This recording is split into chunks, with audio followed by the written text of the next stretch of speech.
감사합니다. 안녕하세요.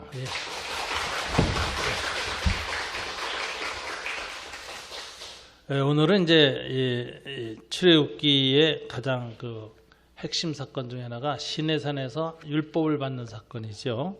그래서 이제 20장부터 23장까지가 시내산 언약서가 나오는데 이 언약서의 내용을 살피는 것이 오늘의 강의입니다. 21장 1절 이제 우리 앞에 이제 십계명은 이제 그냥 지나가도 됩니다. 왜? 십계명은 영원한 도덕법이에요. 그래서 신구약 시대에 모두에게 다 적용이 되어져요. 웨스트민스터 신앙고백은 신약 시대의 그리스도인에게도 영원한 하나님의 도덕적 기준이 십계명이다 이렇게 했어요. 다만 여기에 율법적 표현 같은 게 있죠. 안식일 계명 같은 거 8절에 보니까 20장 8절 안식일을 기억하여 거룩하게 지키라 했는데 이 안식일은 구약의 안식일인데 이게 어디서 완성됐죠? 신약 시대에는 주일로 완성됐어요. 그래서 요한계시록에 하나님의 성령이 요한의 계시를 계속하시고 나타나서 예배를 받으신 때가 주일날이에요. 그래서 이제 안식 후 첫날 예수님이 안식일날 십자가에 죽으셨고 안식 첫날 안식일 그 다음날 첫날 3일 만에 부활하셨죠. 이게 제3일이에요. 하나님의 제3일. 거기에 부활하셔서 구약을 다 성취하셨다. 그러니까 안식일의 완성은 뭐예요? 안식 후 첫날 주일이 안식일의 완성이에요. 그래서 신약시대의 그리스도인들은 주일을 새로운 안식일로 여겨 거룩하게 지키는 거예요. 그래서 이게 주일 안식일 신학이라 그래요. 그것만 빼놓고는 대부분 다 그 정신은 도덕법으로 우리에게 계속해서 진행된다 하는 거예요. 그 다음에는 이제 법이 21장부터 나오는데 이게 이제 시민법 특성이 강히 있어요. 지난번 우리가 그 법을 분류할 때 이제 도표에 보면 시민법이라고 했죠. 이 도표가 나와요. 6페이지 PDF 바로 앞에 거. 그 앞에 도표가 있어요. 6페이지. 요거 조금 크게 해주세요. 요게 이제 보이시나요? 여러분? 조금 글씨가 이제 작아서 그런데 시민법 부분이 이제 중요한 거예요. 여기 보면 종에 관한 법, 폭행에 관한 법, 소유주에 관한 법, 절도배상법, 미풍양수법, 공평에 관한 법. 그러니까 이 하나님 나라의 백성들이 국가 공동체를 이루고 살잖아요. 이스라엘. 그러면 그 시민사회에 국가 공동체를 이루어 지켜야 할 법이 있는 거예요. 이 법이 계시되는 거예요. 도덕법은 정신적 가치고 이 시민법은 일상의 원칙이에요. 일상의 삶의 기준치를 가르쳐 주는 거예요. 그리고 이걸로다도 죄를 극복 못할 때 마지막이 제사법이에요. 그건 이제 예수 그리스도의 속죄로 부족한 2%를 하나님 덮어 씌워서 용서하는 거죠. 그래서 제사법의 가치는 뭐냐면 도덕법과 시민법을 지키려고 애썼는데도 안 되는 부분을 하나님의 은혜로 덮어주는 거예요. 이것이 이 율법의 세 구조거든요.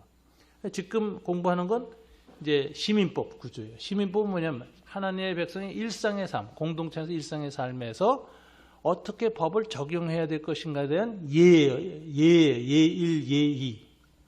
그래서 이 구약학자들이 구약학을 연구하면서 십계명 중에서 가장 중요시하는 게 도덕법에 대해서는 일치가 되어 있는데 시민법을 어떻게 해석하느냐. 이것은 하나하나 낱낱이 적용해야 될 그 법률 있죠. 헌법이 있고 무슨 이거 완전히 그 헌법에 기초한 그 바일로라고 해서 그 하위 법령이 계속 법령집이 나오잖아요. 그래서 대통령과 국무총리실에서 그 법을 실행하기 위한 법령집을 계속 만들어서 고쳐 나가잖아요. 그 법령이 법의 정신에 어긋나면 헌법 소원당에서 법령이 사라져요. 또 그 법령에 대해서 잘못됐다고 재판할 수도 있어요. 시민이. 그 법 자체가 잘못됐다. 법령이. 그러니까 이 하위 법령들이 나오는데 이 법령이라는 것이 많으면 많을수록 참 까다롭고 힘든 사회예요. 한국은 부동산 그 계약할 때 계약서 달랑 한 장이에요. 그죠? 2장 가지고 나눠 갔죠. 석 장 가지고 하나 신고하고. 미국 가서 아파트 한번 렌트 계약해 보세요. 책이에요, 책 이만큼. 거기 얼마나 복잡한지 몰라요. 일일이 다 알아야 돼요. 거기 맨 마지막에 나갈 때 문고리 하나 부서진 것도 누가 배상해야 되고, 개 키우다가 오줌 흘린 건 누가 계산했는지 다 책임이 돼 있어요. 아주 미세한 부분까지 철저하게 법으로 정돈돼 있어요. 그러니까 그 법이 그렇게 발달했어요. 그래서 그 나라에서는 어떤 사람이 유능한 변호사인가 미세한 부분까지 파고들어서 생길 위험을 미리 다 방지하는 능력을 갖춘 사람이 훌륭한 변호사야. 그러니까 굉장히 법률가들의 이 법령이 어렵고 복잡해요. 일반 사람은 어떻게 적용할 수가 없어. 그래서 모르고 판판에 당해요. 변호사가 있어야만 방어를 해낼 수 있어요. 그런 사회는 좋은 사회가 아닙니다. 그러니까 법의 일반 상식과 이걸 가지고 도덕적으로 그냥 대적동해서 다 서로 합의가 되는 사회가 좋은 사회지, 서로 이해관계가 아주 튼튼해지고 양보가 전혀 없고 아주 빡빡하게 그냥 이기적으로 싸우기 때문에 그 미세한 부분까지 미리 다 예상해서, 갈등을 예상해서 미리 법령으로 다 만들고 사인하고 끝나는 이런 사회는 법이 발달한 사회가 좋은 사회가 아니에요. 그래서 좋은 사회는 뭐냐? 우리 고조선에 6가지 계명만 있는 사회. 이런 사회가 좋은 사회예요. 인간 사회의 갈등이 많아질수록 법이 발전해요. 그래서 이 법의 세미한 것이 많은 법은 좋은 법이 아니다. 그만큼 법에 얽매이게 만들어요. 이 바리새인들이 나중에 보니까 이 율법 외에 자기네끼리 하라 하지 말라고 한 법이 몇백 개가 나와. 그걸 다 생각해서 행동하려니까 너무너무 힘든 거예요. 율법의 무거운 짐이라는 게 이제 그렇게 나와요. 예수님이 지적하잖아요. 율법의 무거운 짐을 너희도 지지 않으면서 일반 백성에게 지게 하는 이 나쁜 놈들아, 이렇게 얘기를 하시잖아요. 그러니까 이 법이라는 것은 법 정신과 가치가 있고, 그 다음에 그것을 일상에 적용하게 되는 예만 딱 적용해서, 그러니까 이제 우리가 수학 문제 풀 때 공식을 가르친다면 그 공식을 적용하는 엑서사이즈 1 예제 문제가 나오잖아요. 그래서 그 문제를 이렇게 예를 따라서 풀고 나면 다음에 유사한 문제가 나면 다 그 원리를 대응해서 얼마든지 풀어낼 수 있죠. 그런 창의성을 가르치는 것이 규범이라고 하는 거예요. 그래서 예시라고 해요. 예시적 규범. 근데 신해산 율법에서 21장에서 주어진 이 시민법의 모든 법규는 예시적 규범이야. 그러니까 여기서 원리가 있는 거예요. 원리만 알면 되는 거예요. 그럼 나머지는 다 상황에 맞추어서 창의적으로 풀어나가도록 돼 있는 거예요. 그걸 창의적으로 풀어 하지 않고 낱낱이 케이스마다 다 규정을 해놓은 것을 코잘리티, 결의론적 법률이라고 그래요. 그런 결의론적 법률이 강한 나라일수록 율법주의고 전제주의고 사람들을 억압하는 법이에요.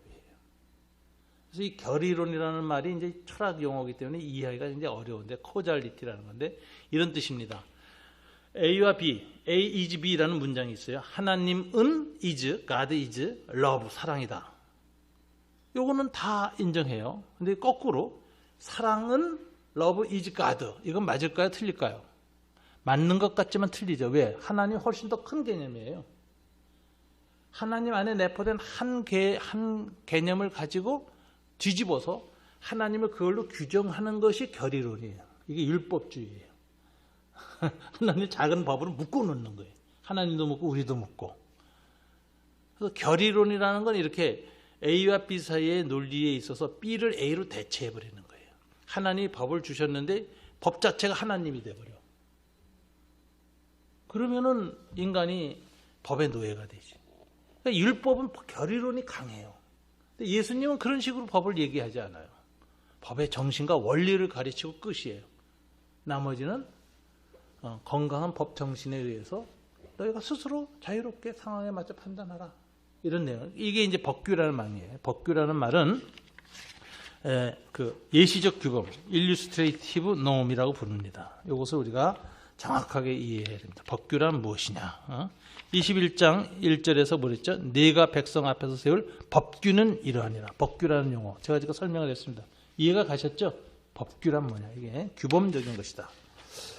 이 법규라는 것에 대해서 이제 성경은 여러 가지 번역했죠. judgment, laws, ordinance 이렇게 번역했는데 이게 뜻이 다 그런 뜻이에요. 법규의 원뜻은 번역이 여러 가지가 있지만 의미는 이 예시적 규범이다.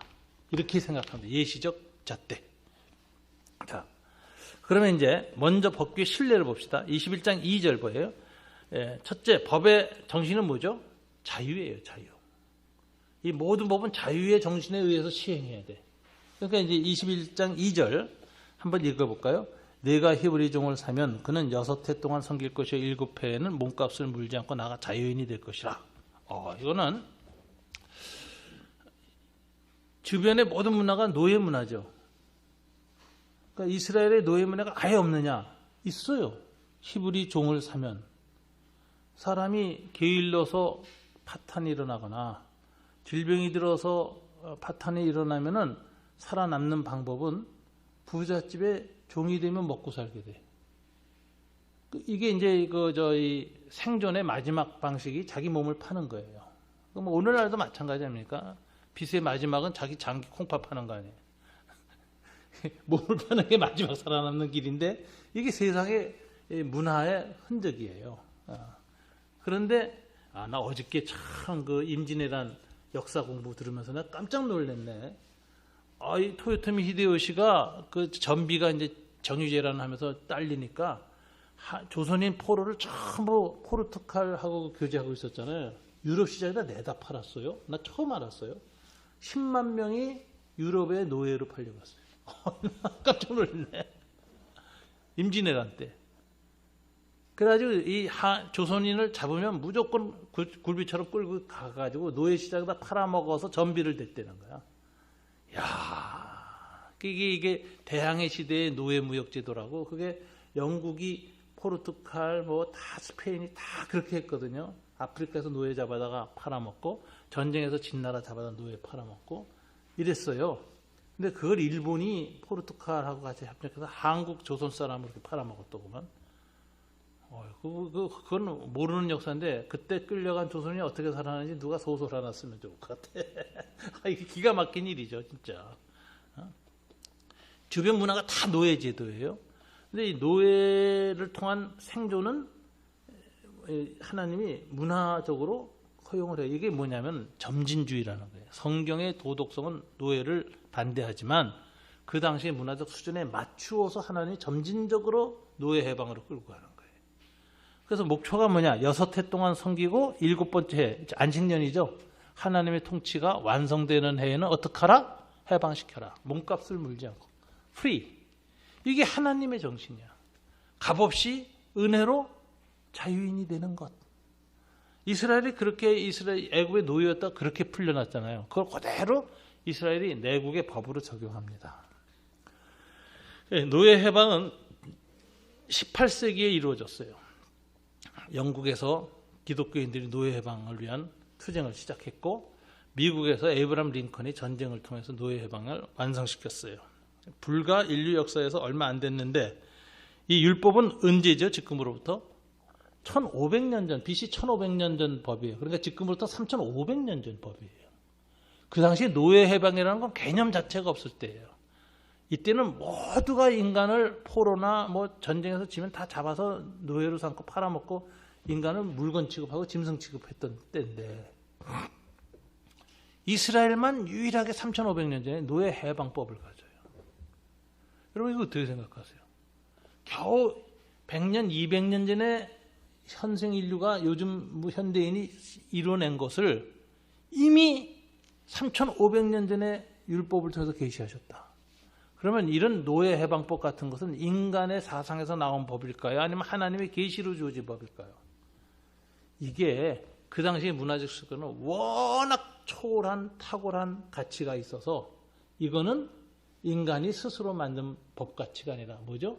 하나님의 초월성, 하나님의 인격성, 하나님의 본성에서 나온 계시된 법이다. 그래서 십계명의 초월적 측면, 십계명의 시대와 역사를 건너뛰는 하나님의 속성이 드러난 계시된 법이라는 것을 이런 데서 볼 수 있는 거예요. 해방법이죠. 로마 시대에는 두 사람, 이 사람이 증언을 하면 해방이 되어서 노예에서 벗어. 이거 리버다노라고 그랬어요. 성경에 리버다노 했는데 이게 초대교회에서 이것이 일어났죠. 초대 교회 안에서만 일어났지 로마 사회에 노예 해방 운동은 일어나지 않았어요. 그래서 수많은 노예들이 교회로 들어가면 해방이 돼. 노예주가 예수 믿으면 해방시켜. 빌레몬서가 그거거든요. 노예 오네시모를 빌레몬이 해방시켜 주라고 사도 바울이 권면하는 내용이에요. 형제로 여겨라. 이렇게 해서. 그래서 로마 제국 가서도 노예 공동체가 유일한 희망은 어디서 가죠? 기독교에서 갖게 되죠. 그래서 노예 해방 노예자들이 많이 모인 공동체가 교회 공동체. 이 사람들이 계속해서 세상의 잘못된 제도를 바꿔나갈 수 있는 힘과 희망을 얻게 되는 거예요. 이것이 1800년 지나서 에이브람 링컨 때 남북전쟁으로 완성이 되는 거죠. 많은 기독교인이 영국에서 이미 노예 해방 사상을 가지고 의회 입법 투쟁을 해요. 그래서 대서양의 그 노예 대항해 시대의 노예 무역을 근절시키는 법을 통과시키죠. 그리고 이제 미국이 그렇게 되고. 이게 인류의 오랜 역사 중에 노예 해방, 자유, 인간은 원래부터가 하나님 앞에서 다 똑같은 자유인이 되어야 한다는 자유에 대한 사상은 누가 심었냐? 하나님이 심어준 거예요. 지금부터 3,500년 전에. 그 씨앗이 계속 교회를 통해서 이어져 내려오다 신약시대에 아주 불과 100여 년 전에 성취된 거야. 인류 역사에서. 이게 얼마나 놀라운 일인가. 그래서 이 구약의 율법을 보면서 그 법정신의 초월성에 놀라야 돼요. 이거는 사람 손에서 나온 게 아니다. 어떻게 그 시대에 이런 법이 나왔을까? 하나님이 주신 거예요. 자, 21장 3절부터 6절은 종에 관한 얘기를 끝내면서도 강조하는 게 뭐냐. 만일 그가 단신으로 왔으면 단신으로 나갈 거야. 종이. 장가들어서는 그의 아내도 그와 함께 나가려냐. 만일 상전이 그에게 아내를 주어 그의 아내가 아들이나 딸을 낳았으면 그의 아내와 그의 자식들은 상전에게 속할 것이요. 그래서 단신으로 해방된 그는 단신으로 나갈 것이되 만일 종이 분명히 말하기를 내가 상전과 내 처자를 사랑하니 나만 혼자 자유인이 될 수 없고 내 자식들도 노예로 이 집에 있는데 나는 자유인이 되지 않겠노라 하면 상전이 그를 데리고 재판장에게로 갈 것이요 또 그를 문설주나 문으로 데리고 가서 그것을 송곳으로 그의 귀를 뚫을 것이라. 그는 종신토록 상전을 섬기리라. 자유를 포기하고 누구를 택하죠? 아내와 자식을 택해요. 이게 굉장히 중요해요. 자유는 중요한 거예요. 개인의 자유는 아주 중요하고 보장해 주지만 무엇보다도 하위다 가족의 연대성, 가족의 사랑보다 하위 개념이에요. 그러니까 성경이 개인의 자유보다 가족에 대한 헌신과 사랑을 얼마나 높이 두는가를 볼 수 있죠. 가족 사랑 때문에 개인의 자유를 포기할 수 있다. 이게 법이에요. 그러니까 이걸 보면 하나님이 그냥 해방시키면 아내와 자식도 다 해방시키지 왜 이랬을까 싶지만 여기 상전이 자기 노예를 아내로 줬잖아요. 그럼 그때부터는 이제 거기서 나오는 자녀들 소속은 주인공, 그 당시 법률에 그런 그 당시의 문화 속에서 그 사람이 자기의 자유를 택할 것이냐, 가족과 함께 있는 사랑의 연대성을 택할 것인가 스스로 선택하게 하는데 여기에서 강조되는 건 뭐죠? 이 법을 통해서 뭘 강조하죠? 개인의 자유 존엄하고 중요한 거야. 그러나 그 자유는 항상 뭐예요? 사랑을 위해서 써야 돼. 자유만을 위해서 쓰는 게 아니에요. 사랑 없는 자유는 그건 방종이에요. 이거 얼마나 잘 가르쳐요. 이 법정성이 오늘날 있어요. 오늘날 다 자유 좋지. 근데 사랑이 없는 자유는 그건 방종이고 폭력이에요. 그래서 이 자유로운 남편들 문제가 있습니다. 가족에 대한 사랑과 책임 때문에 자기 자유를 절제하지 못하고 그냥 자기 자유만 계속 누리는 무책임한 남자들 가끔 있어요. 그러면 그 아내하고 자식들이 얼마나 안 됐는지 몰라요. 저 그 목회하면서 그런 사람 많이 봤어요. 그러다 나중에 결국 이혼하고 또 혼자 어디 공동체 가서 그냥 생활하다가 암으로 돌아가시는데 밤낮 술만 취하면 나한테 전화해. 형님 그러고. 내가 얘기를 들어주면서도 위로하고 힘내라 그러면서도 그 가족이 참 항상 가슴 아파. 무슨 죄로 저러냐. 그 가족의 딸하고 부인이 다 우울증 걸려가지고요. 딸은 자꾸 자살 충동 생겨서 자꾸 칼을 몸을 그어요. 그래서 난리가 나는 걸 내가 많이 봤기 때문에 그 남자의 무책임함, 가족을 이루고 가족 앞에 헌신하거나 자기 자유를 사랑 때문에 내려놓을 수 있는 정신이 안 돼 있는 사람이 결혼한 거야. 그 사람 결혼하면 안 되는 사람이야. 그냥 영원히 혼자 살다 죽어야 돼. 그러니까 이 성경이 오늘 가르치는 보세요. 얼마나 이 개인의 자유 존엄한 거 제일 먼저 줬지만 무엇을 위해서 포기할 수 있다?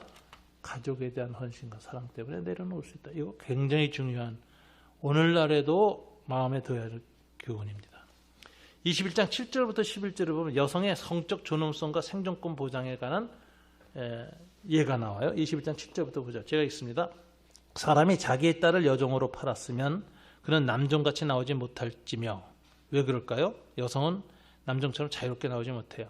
왜냐하면 만일 상전이 그를 기뻐하지 아니하여 상관하지 아니하면, 즉 성관계를 갖지 않고 처녀로 있으면 그를 속량하게 할 것이나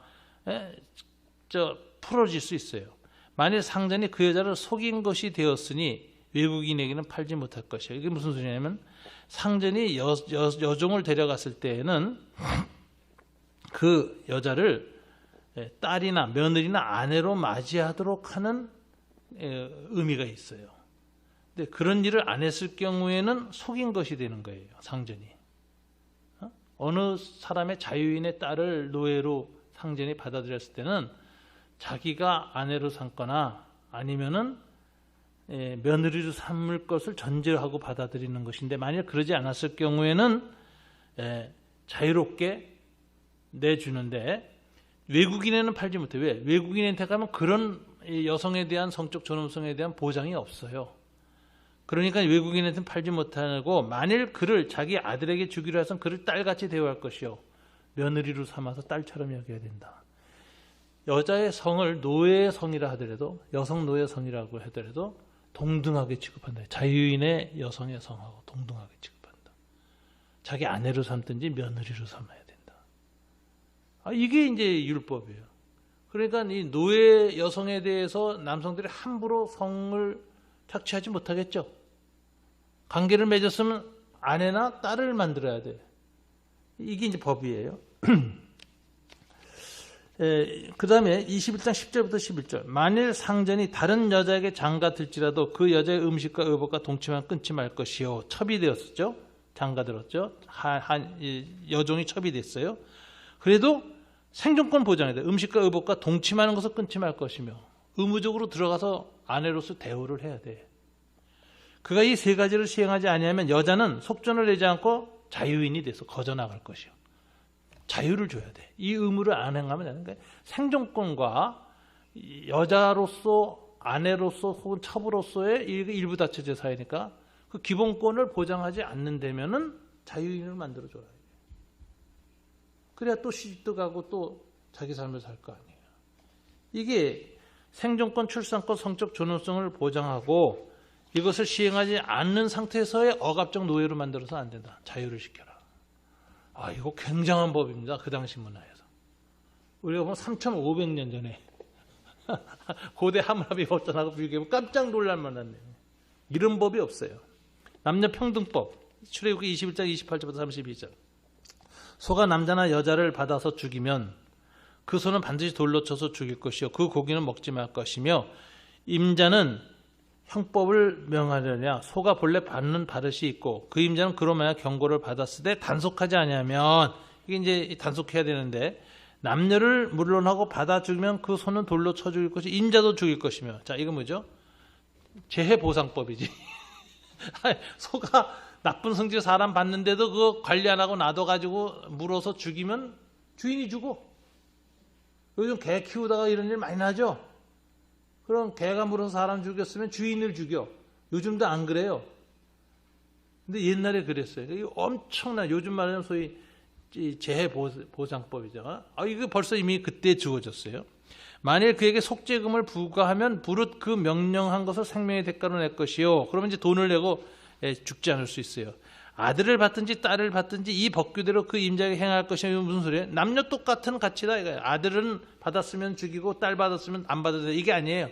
아들과 딸은 똑같은 가치가 있다. 이 법규대로 그 임자에게 행할 것이며 소가 만일 남종이나 여종을 받으면 소임자가 은 30세겔을 그의 상전에게 줄 것이요 소는 돌로 쳐서 죽일지니라. 그래서 남종이든 여자이든 아들이든 딸이든 동등한 기준으로 법을 시행합니다. 이래가지고 남녀평등법이에요. 율법에 이런 기준이 있다는 거 잘 몰랐죠. 그냥 지나갔죠. 이거 읽을 때. 이 법정신 대단합니다. 이런 걸 강조하면 저보고 자꾸 페미니스트라 그러는데 아니에요.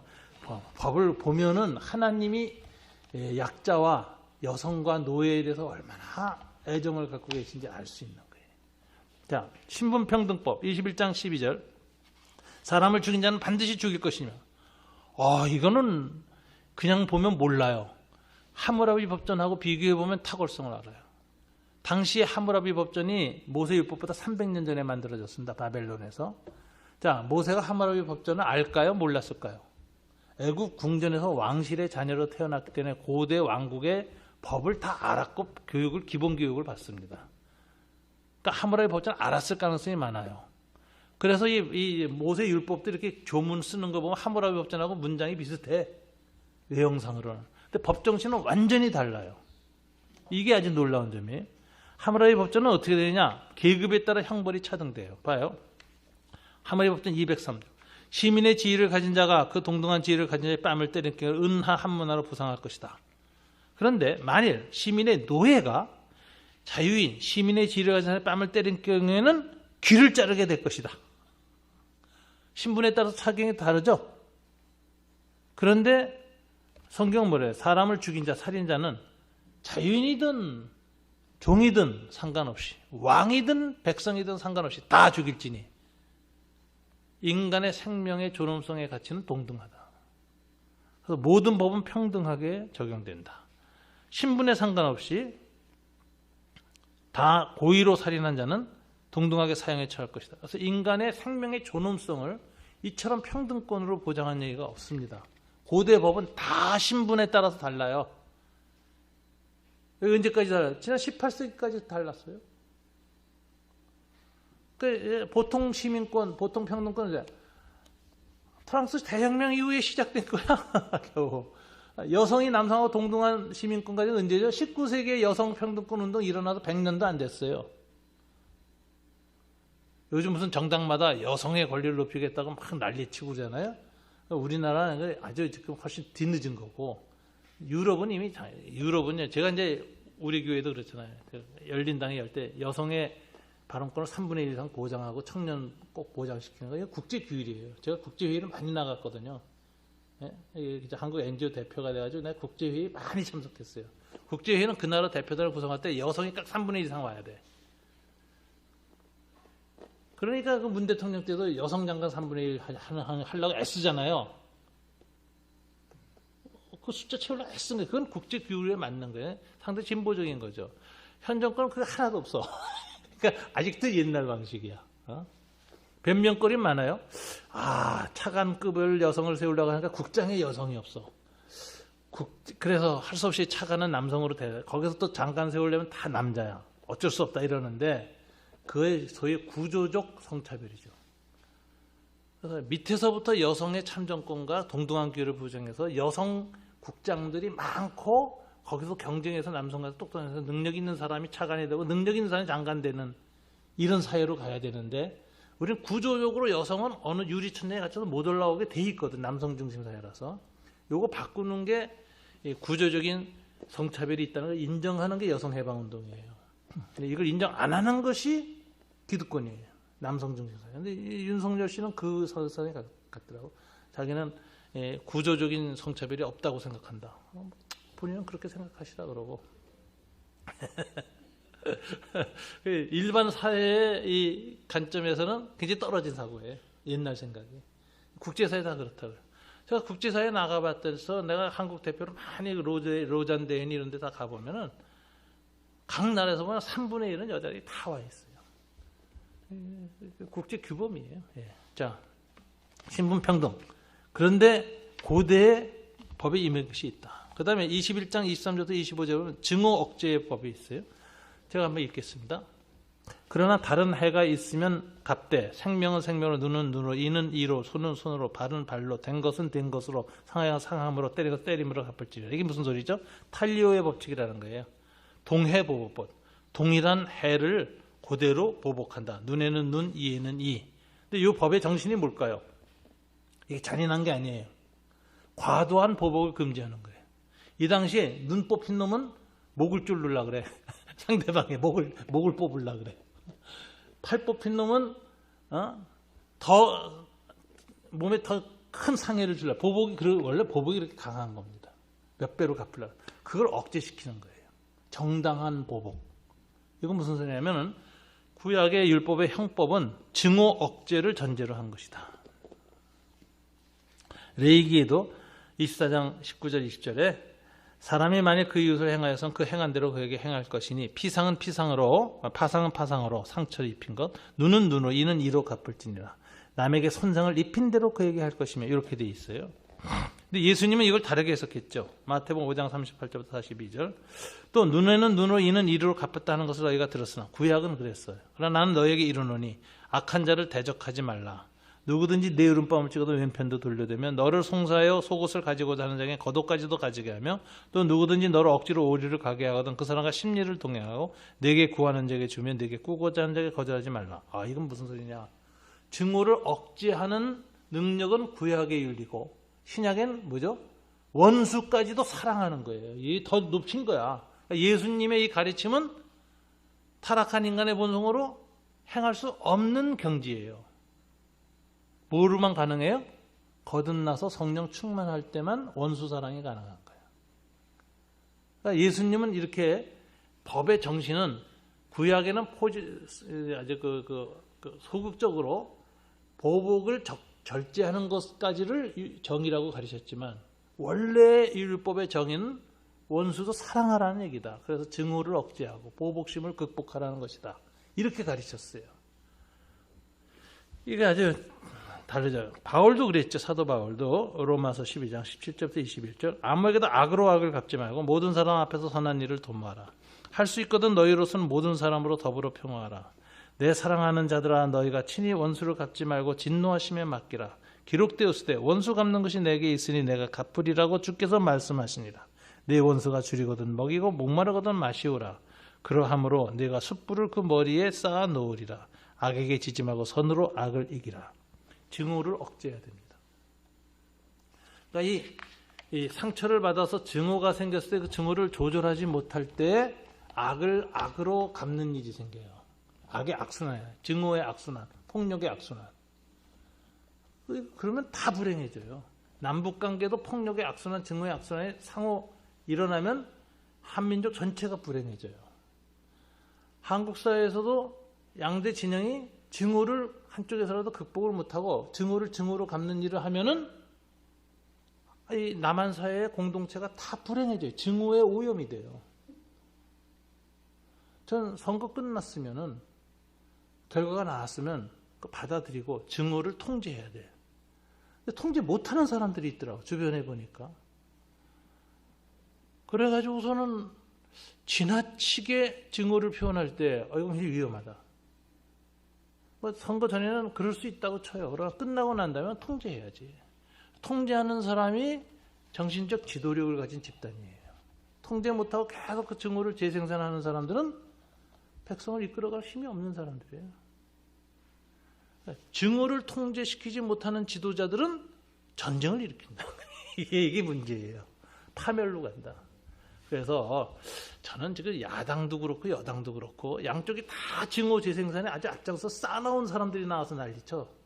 후보들 보면 아주 싸나워 그냥. 그래서 저는 좀 싸납지 않은 사람이 지도자가 됐으면 좋겠어요.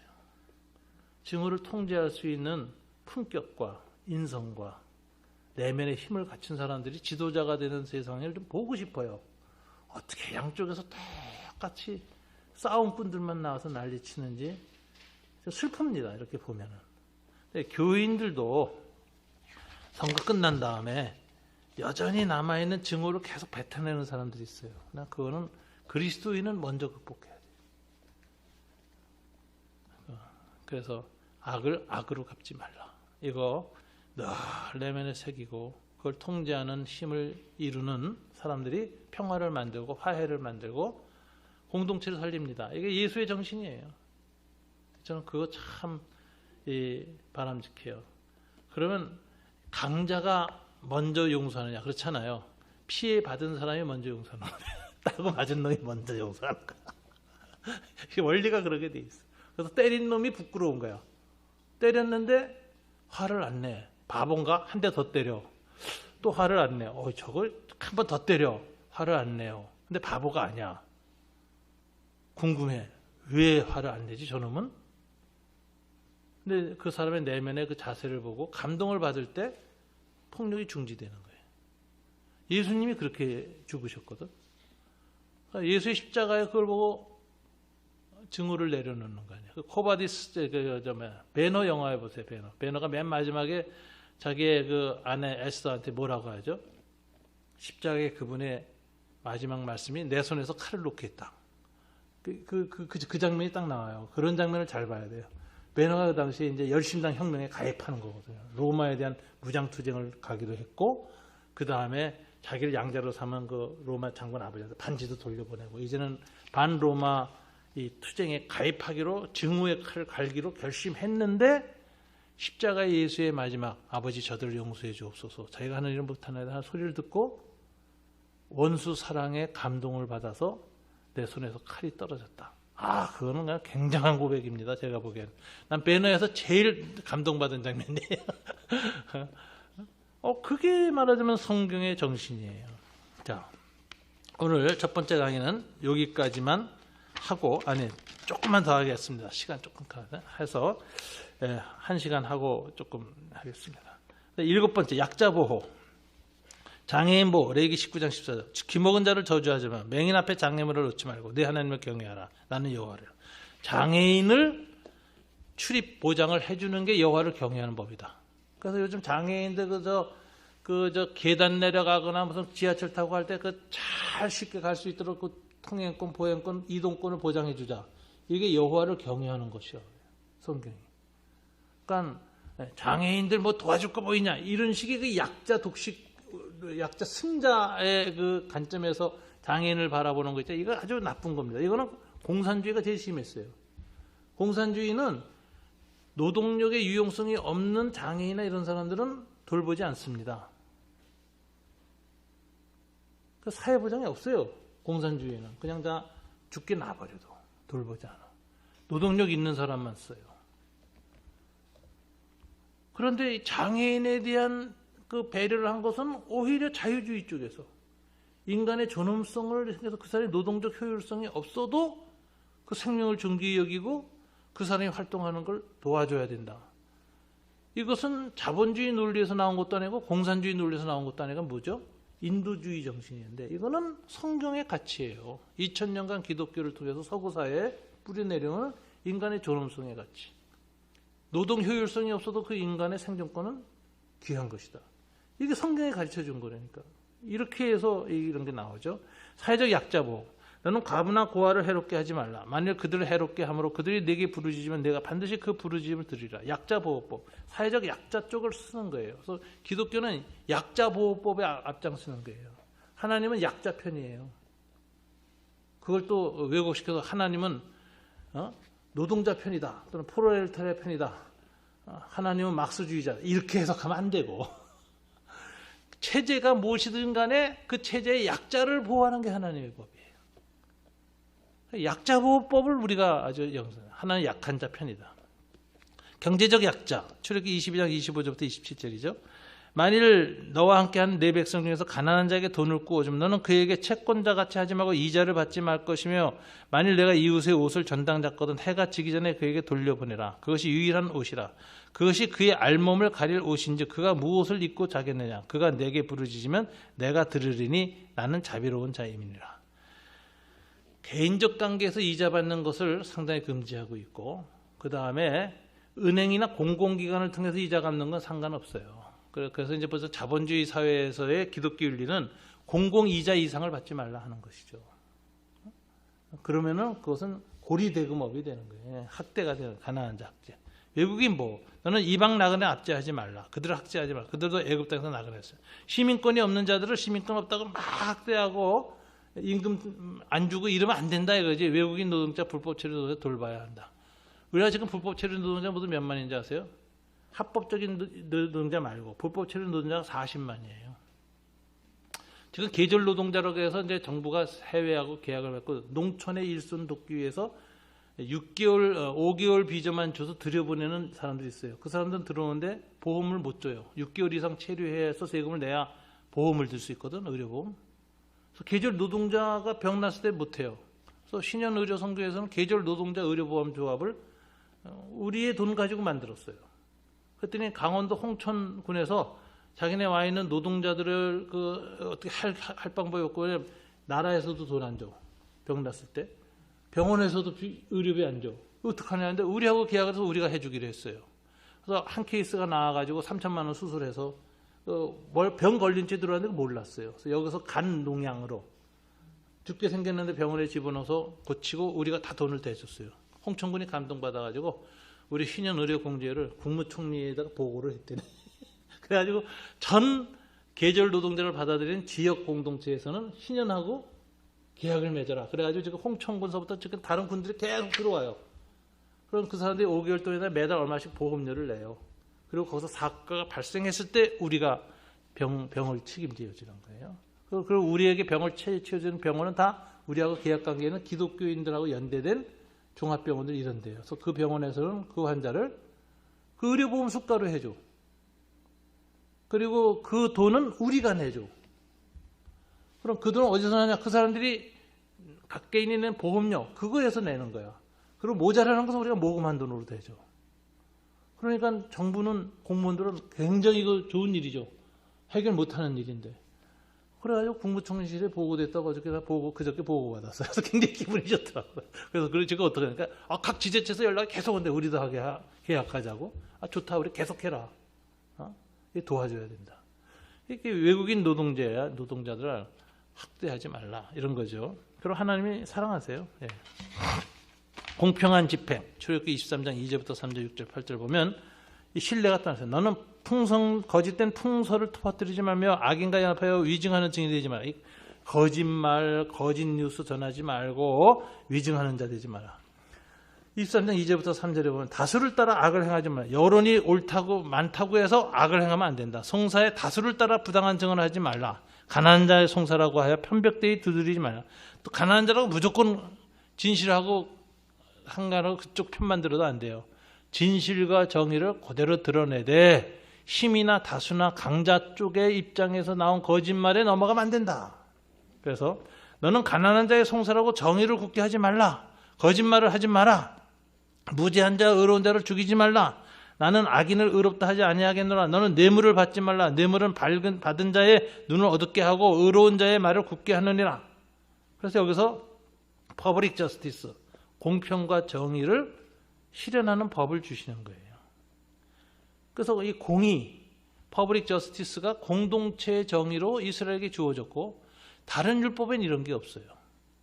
하무라비 법전 이런 데 없어요. 이스라엘에게만 있어요. 그래서 이스라엘이라는 나라가 이 법을 통해서 다른 나라들하고 구별되어 거룩해져요. 그래서 이런 법을 준 나라가 없다니까요. 이렇게 해서 이스라엘이 자기 정체성이 드러나죠. 하나님의 소유된 백성, 직접 통치를 받는 백성, 그죠? 하나님의 다스림, 인간의 왕이나 제국의 통치가 아니라 이데올로기 통치가 아니라 하나님의 통치를 받는 백성. 두 번째 뭐예요? 제사장적 공동체, 죄가 무엇인지를 드러내고 죄를 짓지 않게 하고 죄를 씻어주는 역할. 그래서 그 공동체 자체의 캐릭터가 정신과 문화가 거룩한 백성. 이렇게 돼서 공의를 세워나가는 걸 목표로 하는 것이 이스라엘에게 법을 준 하나님의 목적이다. 이걸 오늘 알 수가 있습니다. 그래서 오늘은 첫 시간이 헌법 안에 있는 법규라는 개념. 이것은 예시적 놈, 그러니까 잣대다. 이렇게 해서 이것을 가르쳐줘서 원리만 가르쳐주고 이후에 나머지 모든 케이스는 너희가 건강한 법상식을 통해서 알아서 정돈해 나가지 일일이 법조문을 안 만든다는 거예요. 근데 그것을 일일이 법조문으로 만든 하위 법률을 만든 게 율법주의자들이야. 그래서 어마어마한 법조문을 만들었어. 예수 이거 반대하는 거죠. 그런 짓 하지 마라. 이게 건강한 법 정신, 법 철학, 법 도덕 이게 중요해요. 그리고 그 모든 것은 어디서 시작하죠? 법을 주신 하나님의 인격을 본받을 때 되는 거예요. 하나님의 인격적 체험, 임재. 이것이 법 정신의 근원이에요. 인격적 근원. 그래야 법인격이 살아있고 사람의 인격을 존중히 여기는 법을 시행할 수 있다. 이게 율법에서 우리가 배워야 하는 것입니다. 오늘 첫 강의는 여기서 마치겠습니다. 감사합니다.